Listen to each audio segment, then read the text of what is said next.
Você já se perguntou onde fica o limite entre a fé e a fúria, entre o perdão cristão e a sede de justiça? No sertão do início do século XX, essa linha era mais tênue que um fio de cabelo ao vento da caatinga. Hoje vou contar o caos mais perturbador que já correu de boca em boca pelas terras secas do Nordeste. A história de um padre que pregava apenas a paz, até o dia em que queimaram sua capela com os fiéis dentro. Um homem de Deus que teve sua fé testada pelo fogo literal do inferno na terra. E se você pensa que conhece todas as histórias de Lampião, prepare-se, porque essa é sobre a única vez que o rei do cangaço aceitou uma missão não por vingança pessoal, não por dinheiro, mas por algo muito mais poderoso, a justiça divina.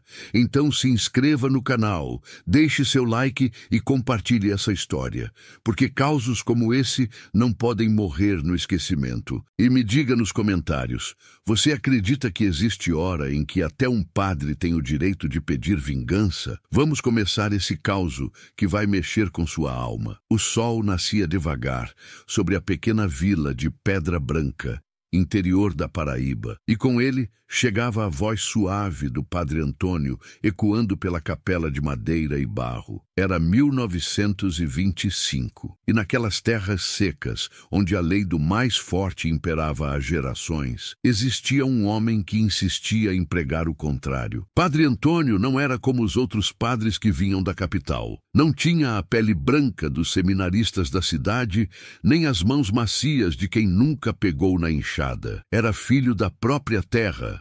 Havia nascido ali mesmo, em Pedra Branca, e conhecia cada pedra, cada espinho da caatinga, cada história de sofrimento que corria pelas casas de Taipa. Sua mãe havia sido lavadeira do coronel Estevão Marques, o homem que se dizia dono de tudo que a vista alcançava naquela região. Seu pai, um vaqueiro que morreu jovem, pisoteado pelo gado durante uma seca brava. Antônio cresceu vendo a dureza da vida sertaneja, mas em vez de endurecer o coração, aquela realidade o fez acreditar ainda mais na força do perdão. Quando voltou ordenado padre, depois de anos estudando no seminário de Campina Grande, trouxe uma mensagem que soava estranha naquelas terras. A vingança pertence ao Senhor. Nós devemos perdoar. E o povo de Pedra Branca ouvia aquelas palavras com uma mistura de admiração e descrença. Como perdoar quando o coronel Estevão tomava as terras dos pequenos agricultores? Como perdoar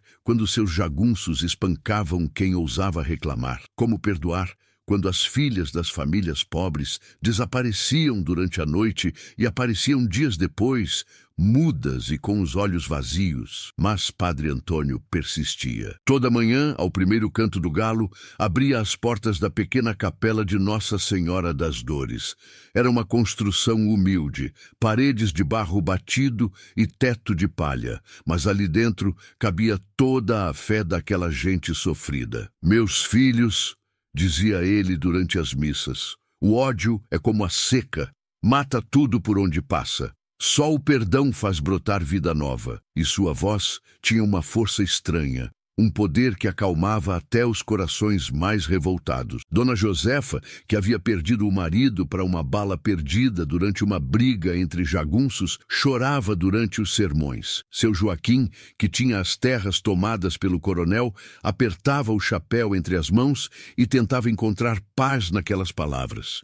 E assim, a pequena capela virou refúgio para todos os que sofriam sob o jugo de Estevão Marques. O coronel, por sua vez, não gostava nada daquela influência. Estevão Marques era um homem baixo e gordo, com bigode grisalho e olhos pequenos como contas de rosário. Usava sempre terno preto, mesmo debaixo do sol escaldante, e carregava uma bengala com cabo de prata, que mais parecia um cetro real. Aquele padre está enchendo a cabeça do povo com ideias perigosas, resmungava ele para seus capangas. Perdão, perdão. O que esse povo precisa é de medo, não de perdão. Mas Estevão tinha um problema. Padre Antônio era querido demais. Mexer com ele seria mexer com toda a população da vila. Então decidiu testar até onde ia a paciência do homem de Deus. Primeiro, mandou seus jagunços pisotearem a horta da capela. Padre Antônio replantou tudo e no domingo seguinte pregou sobre como as plantas mais bonitas nascem da terra que foi pisoteada. Depois, soltou o gado do coronel para pastar no pequeno cemitério ao lado da igreja, pisoteando as sepulturas. O padre, com as próprias mãos, consertou cada cruz quebrada e, na missa, falou sobre como nem a morte nos separa do amor de Deus. Por fim, Estevão mandou quebrar os sinos da capela durante a madrugada. Quando o povo chegou pela manhã e encontrou os bronze espalhados pelo chão, esperavam ver a fúria do padre. Em vez disso, Antônio juntou os pedaços, sorriu e disse: "Não precisamos de sinos para chamar Deus. Ele já está aqui." A paciência de Padre Antônio parecia infinita. E isso deixava Estevão Marques fora de si. Como quebrar um homem que não se quebrava? Como intimidar alguém que transformava cada ofensa em lição de fé? A gota d'água veio numa tarde de São João de 1926, quando o calor era tanto que até os urubus procuravam sombra. Padre Antônio havia organizado uma festa junina para as crianças da vila, uma das poucas alegrias que aquele povo conhecia no ano todo. A pequena capela estava enfeitada com bandeirinhas de papel colorido, feitas pelas mulheres da comunidade. Tinha fogueira no terreiro, milho assado, paçoca de amendoim e até uma sanfoninha velha que seu Damião trouxe emprestada. As crianças corriam entre os adultos, rindo como só criança sabe rir, e por algumas horas parecia que a dureza do sertão tinha dado uma trégua. Foi ali, no meio daquela festa singela, que chegou a notícia que mudaria tudo para sempre. Zé Pequeno, um dos jagunços de confiança do coronel, apareceu montado num cavalo suado, com a cara transtornada de quem viu o próprio diabo. Desceu da montaria cambaleando e foi direto onde estava Padre Antônio, que brincava de roda com as crianças. "Padre", disse ele, a voz tremendo, "precisa ir lá na fazenda do coronel, agora." Antônio percebeu o desespero no olhar do homem. "O que aconteceu, meu filho?" "É a menina do Zé da Lira. Ela está morrendo." O silêncio caiu sobre a festa como uma pedra num poço fundo. Todos sabiam quem era a filha de Zé da Lira, Maria das Graças, uma menina de apenas 14 anos, bonita como uma flor de mandacaru. Todos sabiam também que ela havia desaparecido 3 dias atrás. E todos sabiam, mesmo sem ninguém falar, onde ela tinha passado esses 3 dias. Padre Antônio não hesitou. Pegou seus santos olhos, montou no jumento e foi para a fazenda do coronel. O que encontrou lá foi uma cena que ficaria gravada em sua alma para sempre. Maria das Graças estava numa cama imunda, mais morta que viva. O corpo pequeno estava quebrado, machucado, e ela delirava com febre alta. Ao lado da cama, Zé da Lira chorava como nunca havia chorado na vida, segurando a mão da filha. "Ela está pedindo o padre", murmurou o pai. "Diz que quer se confessar antes de morrer." Padre Antônio se ajoelhou ao lado da cama e segurou a mão da menina. Ela abriu os olhos vidrados de dor e sussurrou: "Padre, eu não fiz nada de mal. Eu só ia buscar água no poço quando eles me pegaram." Naquela noite, Maria das Graças morreu nos braços do padre, depois de receber os últimos sacramentos. Suas últimas palavras foram: "Diga para o meu pai que eu não fiz nada de mal." Padre Antônio saiu daquela casa carregando mais que um corpo morto. Carregava a dor de um pai, o peso de uma injustiça e, pela primeira vez na vida, uma raiva que parecia queimar por dentro, como ferro em brasa. No domingo seguinte, a capela estava lotada como nunca. Toda a vila tinha vindo para o funeral de Maria das Graças. E foi ali, diante daquele caixão pequeno demais para tamanha tragédia, que Padre Antônio pregou o sermão mais duro de sua vida. "Meus irmãos", disse ele, a voz firme, mas os olhos vermelhos, Maria das Graças era uma menina inocente. E hoje ela está com Deus. Mas os homens que fizeram isso com ela, esses ainda andam por aí, sem castigo, sem vergonha. O coronel Estevão, que estava no fundo da igreja, porque homem rico sempre se acha no direito de estar onde quer, ficou vermelho de raiva. Nunca ninguém havia falado assim na frente dele. "Cuidado com suas palavras, padre", disse ele alto para todos ouvirem. Acusações precisam de provas. Padre Antônio olhou diretamente nos olhos do coronel. As provas estão no corpo dessa menina, coronel. E Deus vê tudo. Deus sabe de tudo. Ali, naquele momento, a guerra estava declarada. Estevão Marques saiu da igreja pisando duro e fazendo barulho com a bengala. E todos sabiam que aquilo não ia ficar assim. Nos dias seguintes, a pressão sobre Padre Antônio aumentou. Jagunços passavam de madrugada na frente da capela fazendo barulho. Ameaças anônimas apareciam escritas nas paredes da igreja. Mas o padre não recuou. Foi numa quinta-feira de julho, dia de Santa Ana, que Estevão Marques resolveu dar o golpe final. A capela estava cheia para a missa vespertina. Mulheres, crianças, velhos, gente simples que só queria um momento de paz na dureza da vida. Padre Antônio tinha acabado de começar a celebração quando os jagunços cercaram a igreja. Eram 10 homens armados, comandados pelo próprio coronel. Estevão entrou pela porta principal como se fosse dono do lugar, a bengala batendo no chão de terra batida. Acabou a brincadeira, padre, disse ele. Esse povo precisa aprender que quem manda aqui sou eu. Esta é a casa de Deus, respondeu Padre Antônio. E estes são filhos de Deus. Estevão riu, um riso seco, sem alegria. Então hoje Deus vai ver o que acontece com quem me desafia. O coronel fez um sinal com a cabeça. Os jagunços saíram da igreja e, segundos depois, o cheiro de querosene invadiu o ar. Eles tinham derramado combustível do lado de fora, nas paredes de madeira e palha. Coronel, disse Padre Antônio, a voz começando a tremer. Pelo amor de Deus, aqui tem criança, tem mulher, tem gente inocente. Deviam ter pensado nisso antes de escutar suas pregações, respondeu Estevão, e acendeu um fósforo. O fogo subiu pelas paredes como se fosse coisa viva. Em segundos, toda a capela virou uma fornalha. Gritos de desespero ecoaram pela vila inteira. Mães segurando filhos, velhos tentando escapar, todos correndo para as janelas pequenas demais, para a porta que os jagunços bloqueavam com os rifles. Padre Antônio tentou organizar a fuga, gritando para as pessoas se acalmarem, mas o pânico tomou conta de tudo. A fumaça engolia o ar, o calor queimava a pele e as chamas dançavam como demônios enfurecidos. Quando tudo acabou, restaram apenas cinzas, silêncio e 23 corpos, entre eles 5 crianças, 8 mulheres e 10 homens. Gente simples que só queria rezar em paz. Padre Antônio foi o único que saiu vivo daquele inferno. Estevão havia mandado os jagunços puxá-lo para fora no último minuto. Não por misericórdia, mas por crueldade. Queria que ele vivesse para carregar o peso daquelas mortes na consciência.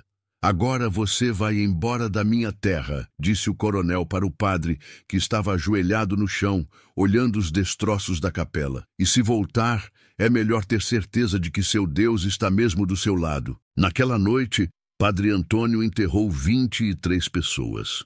Com as próprias mãos, cavou cada cova, rezou cada oração, chorou cada lágrima. E quando o sol nasceu no dia seguinte, algo havia morrido dentro dele junto com aqueles inocentes. A fé não tinha morrido. A fé em Deus continuava firme, mas a fé no perdão, na paciência, na bondade como única resposta à crueldade, essa havia virado cinza, junto com sua capela. 3 dias se passaram desde o massacre, e Padre Antônio não havia falado uma palavra sequer. Ficava sentado debaixo de um pé de juazeiro, próximo ao que restou da capela, olhando fixamente para as cinzas como se esperasse que os mortos ressuscitassem. O povo da vila mantinha distância respeitosa, levavam água e comida, deixavam ali perto e se retiravam em silêncio. Sabiam que algo estava acontecendo na alma daquele homem, algo que palavras não conseguiam alcançar. Dona Josefa, a mesma que chorava durante os sermões, foi a primeira a se atrever a chegar perto. Trouxe uma cuia de caldo de galinha e se sentou ao lado do padre, sem dizer nada. Ficaram ali, os dois, vendo o sol se pôr sobre a terra seca. Padre, disse ela depois de um longo silêncio, o que o senhor vai fazer agora? Antônio demorou para responder. Quando falou, sua voz estava diferente. Mais grave, mais pesada. Não sei, Dona Josefa, não sei mais de nada. A gente precisa do Senhor. insistiu ela. Agora mais do que nunca. Para quê? A pergunta saiu amarga. Para pregar o perdão. Para dizer que devemos amar nossos inimigos enquanto eles queimam nossas crianças vivas? Dona Josefa se calou. Nunca havia ouvido o padre falar assim. Naquela noite, Padre Antônio teve um sonho que mudaria tudo. Sonhou com Maria das Graças e com as 23 pessoas que morreram na capela. Elas estavam em pé diante dele. Não com raiva, mas com uma tristeza profunda nos olhos. Padre, disse a menina morta, por que o senhor não fez nada? Eu preguei o amor, minha filha. Preguei o perdão. E de que adiantou?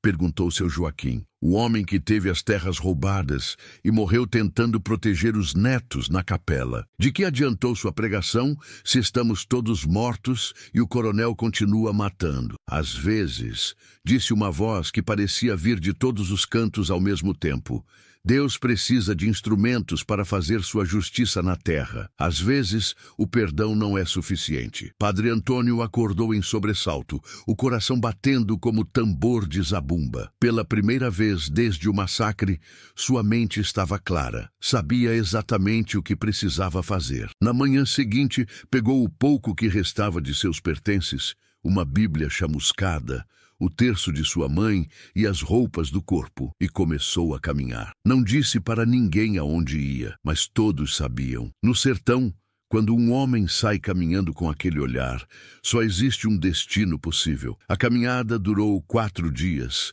4 dias andando sob o sol castigante, dormindo debaixo das estrelas, bebendo água suja de açude, comendo o que a bondade dos outros oferecia pelo caminho. Mas Padre Antônio não sentia cansaço. Sentia apenas uma determinação que crescia a cada passo. No 4º dia, chegou à Serra do Raso, na Bahia. Ali, nas pedras e grotas da caatinga mais brava, morava o homem que procurava, o homem que todos temiam e muitos respeitavam, o rei do cangaço. Lampião estava acampado numa grota escondida, cercado por 15 cangaceiros. Quando viram aquele homem de batina suja e queimada de sol se aproximando, todos pegaram nos rifles. Padre na caatinga podia ser muitas coisas: espião, armadilha, traição. Quem é você e o que quer aqui? Gritou Corisco, sempre o mais desconfiado do bando. Sou Padre Antônio, de Pedra Branca, na Paraíba, e vim falar com Lampião. O próprio Virgulino se levantou devagar. Era um homem de estatura média, mas tinha uma presença que enchia qualquer lugar onde pisava. Os óculos redondos brilhavam no rosto queimado de sol e o olhar penetrante parecia ler a alma de quem estava à sua frente. Padre na caatinga, disse ele pensativo, ou você está perdido ou está desesperado, e pelo jeito que chegou até aqui, não está perdido. Estou desesperado mesmo, capitão. Desesperado por justiça. Lampião fez um sinal para os outros baixarem as armas. Venha cá, padre. Sente aqui perto de mim e conte seu causo. E ali, debaixo das estrelas da caatinga, com o fogo da fogueira dançando entre eles, Padre Antônio contou toda a história. Falou de Maria das Graças, do coronel Estevão Marques, dos anos de paciência e perdão. Falou do massacre na capela, das 23 pessoas queimadas vivas, das crianças que morreram gritando por socorro. Conforme a história avançava, o silêncio do acampamento ficava mais pesado. Cangaceiros que já tinham visto de tudo na dureza do sertão baixavam a cabeça, inconformados. Até Maria Bonita, que estava costurando numa cantiga ali perto, parou o que fazia para escutar. Quando o Padre Antônio terminou, Lampião ficou muito tempo calado. Mexia nos grãos do rosário que sempre carregava, como se estivesse pesando cada palavra que havia escutado. Padre, disse ele finalmente, eu já matei muito homem nesta vida, por vingança, por necessidade, por sobrevivência, mas nunca matei por Deus. Não estou pedindo para matar por Deus, capitão. Estou pedindo para fazer a justiça que Deus não está conseguindo fazer sozinho. Lampião sorriu. Um sorriso que não tinha alegria, apenas compreensão. Sabe de uma coisa, padre? Toda a vida eu ouvi que cangaceiro não tem salvação, que a gente vai para o inferno porque mata e rouba. Mas você chegou aqui, homem de Deus, pedindo a mesma coisa que eu sempre fiz: justiça para quem não tem voz. Essa não é uma contradição, capitão. É uma revelação. O rei do cangaço se levantou e caminhou até a beirada da grota, olhando a caatinga que se estendia infinita sob a lua cheia. Quando voltou, sua decisão estava tomada. Padre, eu aceito sua missão, mas com uma condição. Você vem conosco. Quero que veja com os próprios olhos como a justiça do sertão funciona. Eu irei, respondeu Antônio sem hesitar, mas quero que saiba, não vou empunhar arma nenhuma, vou apenas rezar para que Deus guie sua pontaria. Então está combinado, disse Lampião, estendendo a mão. Agora somos parceiros numa missão sagrada. Quando os dois homens se cumprimentaram ali, debaixo das estrelas da Serra do Raso, selaram mais que um acordo. Selaram a união entre a justiça divina e a justiça terrena, entre a fé que ora e a força que age. Se inscreva no canal, deixe seu like e compartilhe essa história, porque causos como esse precisam ser lembrados. E me diga nos comentários, você acredita que às vezes Deus precisa de instrumentos humanos para fazer sua justiça? Naquela noite, pela primeira vez desde o massacre, Padre Antônio dormiu em paz. Sabia que as almas dos 23 mortos finalmente teriam descanso. E sabia que Coronel Estevão Marques havia cometido o maior erro de sua vida. Havia matado inocentes na frente de Deus. E Deus, agora, tinha um braço armado para cobrar a conta. O amanhecer na Serra do Raso chegou como uma revelação. Padre Antônio acordou com o som dos cangaceiros preparando café e conversando baixo, e pela primeira vez em muitos dias sentiu algo que havia esquecido: esperança. Lampião já estava acordado, sentado numa pedra, limpando meticulosamente seu rifle. Era um ritual sagrado para ele. Quase uma oração. Quando viu o padre se aproximar, acenou com a cabeça. Dormiu bem, padre? Melhor do que em semanas, capitão. Parece que quando a gente encontra seu destino, até o corpo descansa. É verdade. Lampião pousou a arma e olhou diretamente nos olhos do padre. Mas antes de começarmos essa jornada, preciso conhecer melhor o homem que vai me acompanhar. Conte-me de sua vida antes de virar padre. Antônio se sentou numa pedra próxima. Nasci na mesma terra onde esse coronel hoje espalha o terror. Minha mãe lavava roupa na casa grande. Meu pai vaquejava o gado alheio. Conheci a dureza do sertão antes de conhecer a palavra de Deus. E o que fez você escolher a batina? Uma promessa. O padre ficou alguns segundos em silêncio. Quando eu tinha 12 anos, uma seca terrível açoitou nossa região. Minha mãe estava morrendo de sede, delirando de febre. Eu me ajoelhei ao lado da cama dela e prometi: se Deus a salvasse, eu dedicaria minha vida a ele. E ela sobreviveu. No dia seguinte choveu, a primeira chuva em 8 meses. Minha mãe se curou e eu cumpri minha promessa. Lampião assentiu devagar. No sertão, promessa era coisa séria. Homem que não cumpria a palavra não era homem. Agora me diga uma coisa, padre. O que mudou em você depois do massacre? Porque o homem que chegou aqui ontem não é o mesmo que fazia aquelas pregações de perdão. Padre Antônio demorou para responder. Pegou um punhado de terra seca e deixou escorrer entre os dedos. Entendi que existe diferença entre perdão e covardia, capitão. Perdoar quem se arrepende é virtude. Deixar que um homem continue matando inocentes em nome da paciência cristã, isso é covardia disfarçada de santidade. Sabe as palavras. Lampião se levantou. Então vamos conversar sobre como vamos fazer justiça.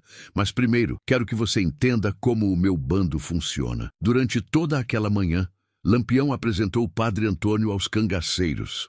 Cada homem tinha uma história de injustiça, um motivo pessoal para estar ali na caatinga vivendo fora da lei. Corisco havia visto o pai ser espancado até a morte por jagunços de um fazendeiro. Zé Sereno teve a irmã desonrada por um filho de coronel que nunca pagou pelo crime.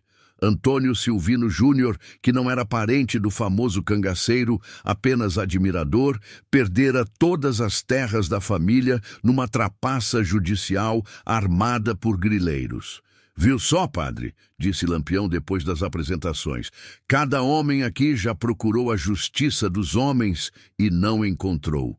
Por isso vieram procurar a justiça do cangaço. E vocês encontraram essa justiça? Encontramos algo melhor. Encontramos o poder de fazer nossa própria justiça. Maria Bonita se aproximou, trazendo uma cuia de café preto forte. Era uma mulher de beleza marcante, mas havia algo em seus olhos que falava de uma dureza conquistada a ferro e fogo. Padre, disse ela, posso fazer uma pergunta? Claro, minha filha. O senhor não tem medo de Deus ficar zangado por estar pedindo vingança? A pergunta calou fundo. Padre Antônio bebeu um gole do café amargo antes de responder. Maria, eu passei anos achando que Deus só queria paciência e perdão da gente.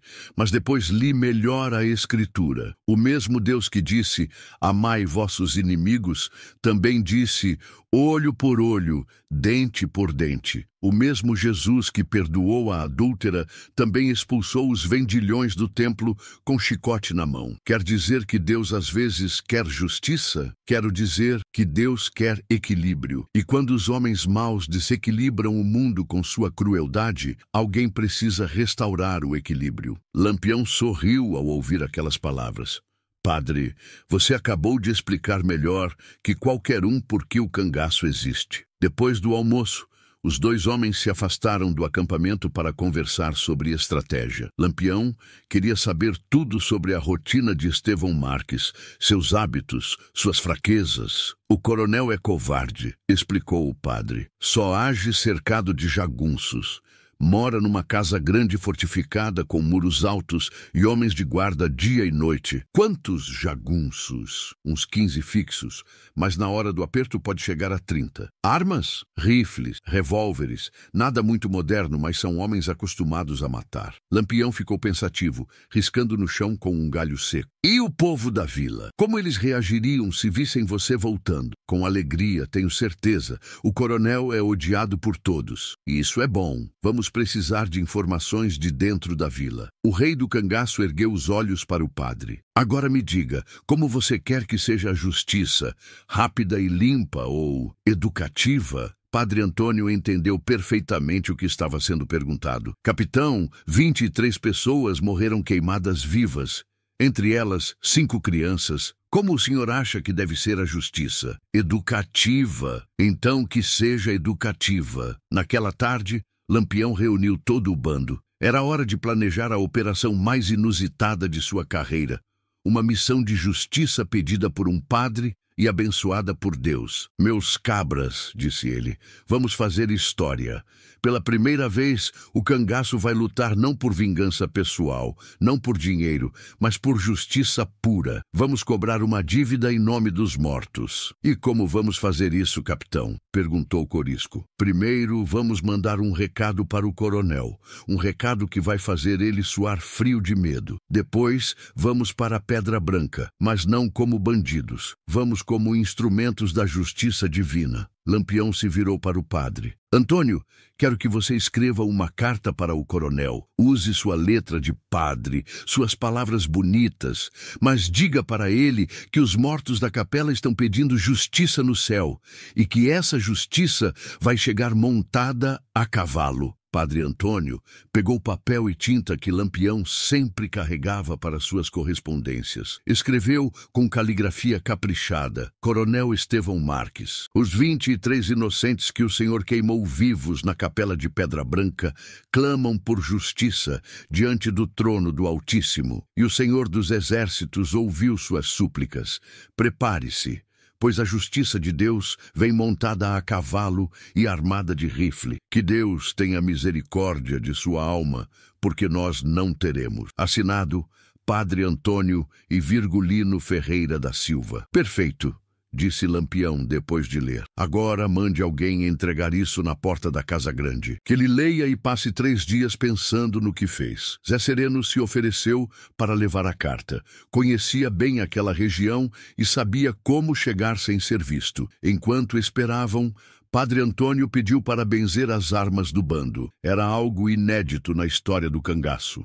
Um padre católico abençoando rifles e punhais para uma missão de justiça. Senhor, rezou ele com as mãos sobre as armas. Que estas ferramentas sejam instrumentos de vossa justiça. Que cada bala encontre seu alvo certo e que cada golpe seja justo. Amém. Amém, responderam os cangaceiros em coro. Naquela noite, acampados sob as estrelas, Lampião e Padre Antônio conversaram até tarde. Dois homens que tinham encontrado um no outro o que faltava. O padre encontrou a força para fazer justiça.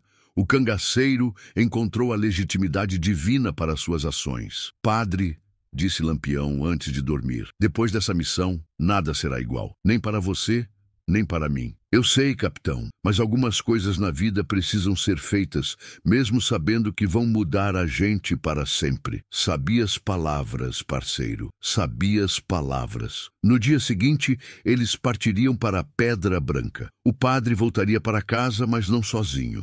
Voltaria acompanhado da justiça mais implacável que o sertão já conheceu. 3 dias depois de receber a carta, Coronel Estevão Marques não conseguia mais dormir. A correspondência havia chegado numa manhã de terça-feira, entregue por um menino que desapareceu antes que alguém pudesse perguntar de onde vinha. Estevão leu e releu aquelas palavras até decorar cada vírgula. Padre Antônio e Virgulino Ferreira da Silva. O nome de Lampião, escrito ao lado do nome do padre, fazia seu sangue gelar nas veias. Capitão, disse ele para Joaquim Macena, o chefe de seus jagunços, mande dobrar a guarda e traga mais 10 homens da fazenda do Riacho. Coronel, o senhor acha mesmo que Lampião vai vir até aqui por causa de um padre?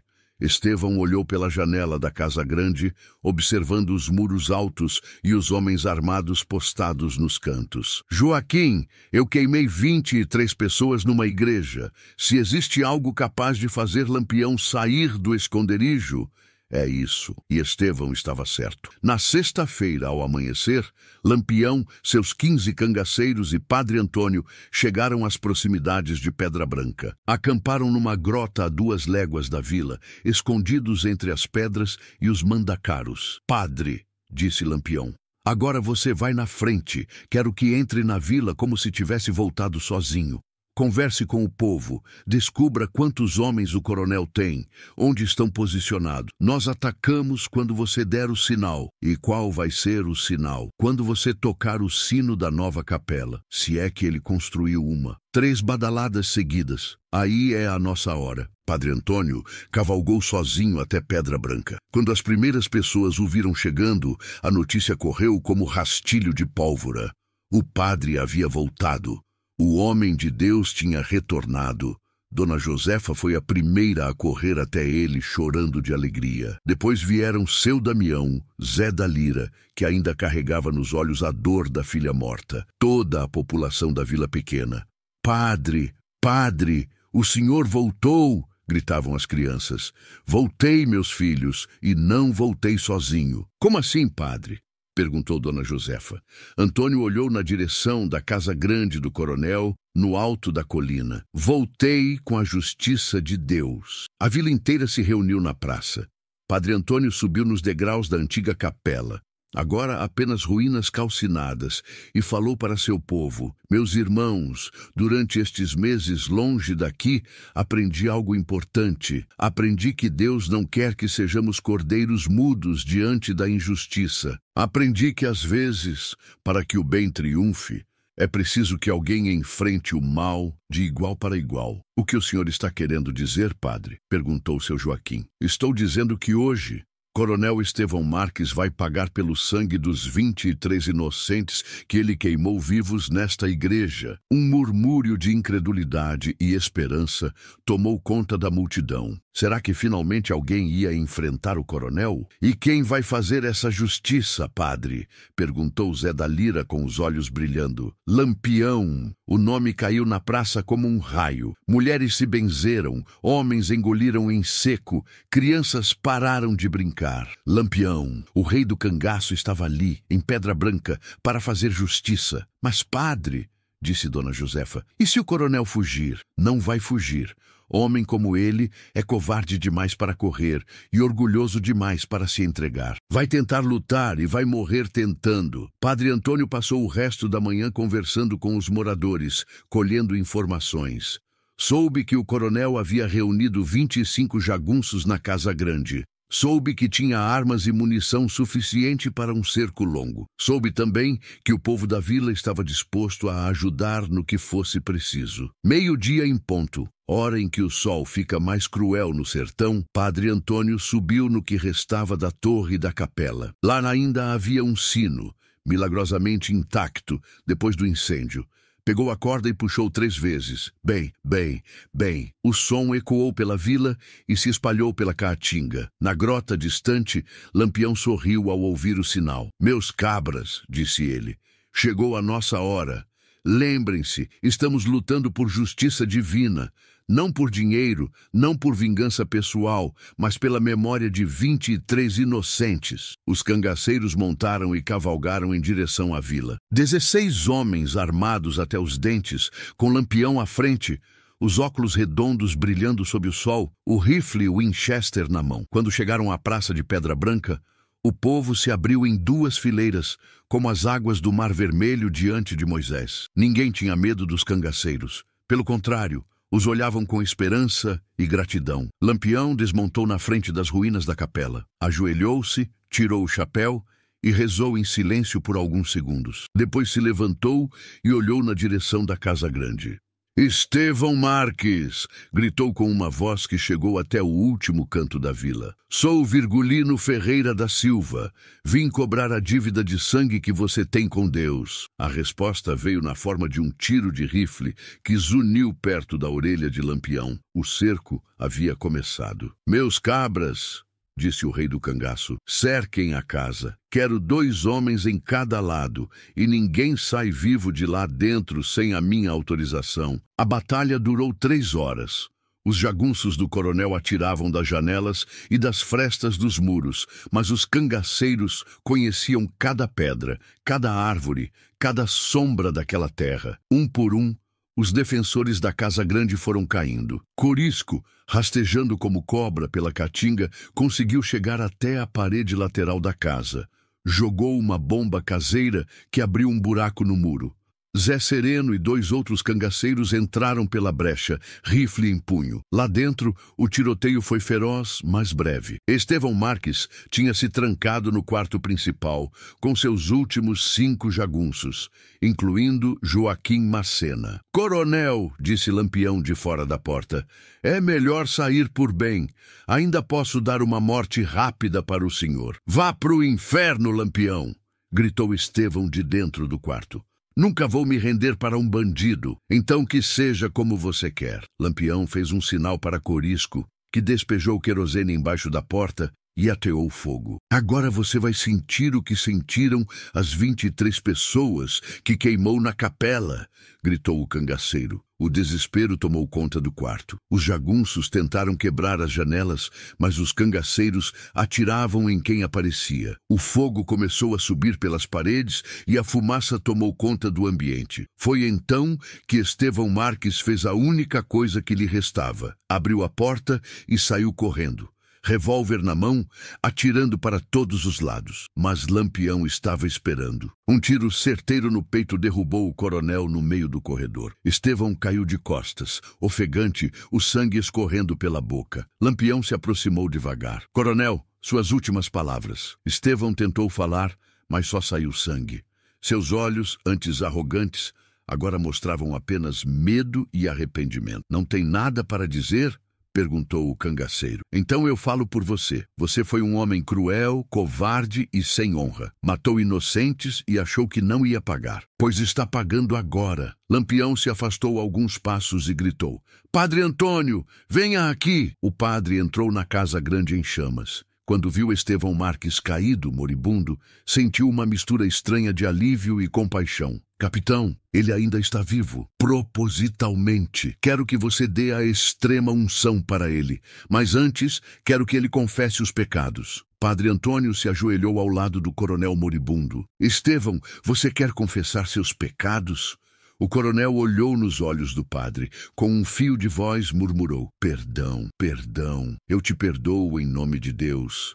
disse o padre, mas as almas dos 23 inocentes são quem tem que te perdoar agora. Estevão Marques morreu segundos depois, os olhos fixos no teto em chamas de sua própria casa. Quando saíram da Casa Grande, toda a população de Pedra Branca estava reunida na praça. Viam as chamas subindo ao céu e sabiam que a justiça havia sido feita. Lampião se dirigiu ao povo. Meus irmãos, hoje vocês viram que no sertão ainda existe justiça. A justiça pode demorar, mas sempre chega. E quando chega montada a cavalo e armada de rifle, ela chega para ficar. Padre Antônio subiu ao lado de Lampião. Meu povo, hoje Deus usou instrumentos diferentes para fazer sua vontade. Mas a justiça foi feita. Os 23 inocentes podem descansar em paz. Naquela noite, antes de partir, Lampião deixou dinheiro suficiente para a vila reconstruir a capela. Padre, disse ele, nossa parceria acabou. Você volta a ser homem de Deus, eu volto a ser cangaceiro, mas nunca vamos esquecer do dia em que lutamos juntos pela justiça. Nem eu, capitão, que Deus o proteja em seus caminhos. Os dois homens se despediram com um abraço. O padre voltou para sua vida de orações e perdão. Lampião voltou para a caatinga e suas lutas. Mas a história daquela aliança improvável correu o sertão inteiro. Virou lenda, virou causo contado ao pé da fogueira. A história do padre que pediu vingança e do cangaceiro que fez justiça divina. Até hoje, quando alguém comete uma grande injustiça no interior do Nordeste, os mais velhos dizem: cuidado, que às vezes Deus manda Lampião para cobrar a conta. E quem duvida? No sertão, onde a honra vale mais que a vida e a palavra é lei, algumas histórias são verdadeiras demais para serem apenas lendas. Se inscreva no canal, deixe seu like e compartilhe essa história, porque causos como esse não podem morrer no esquecimento. E me diga nos comentários, você acredita que às vezes a justiça de Deus precisa de instrumentos terrenos para se cumprir? Essa foi a história do padre que só pregava a paz, até o dia em que a guerra se tornou sagrada.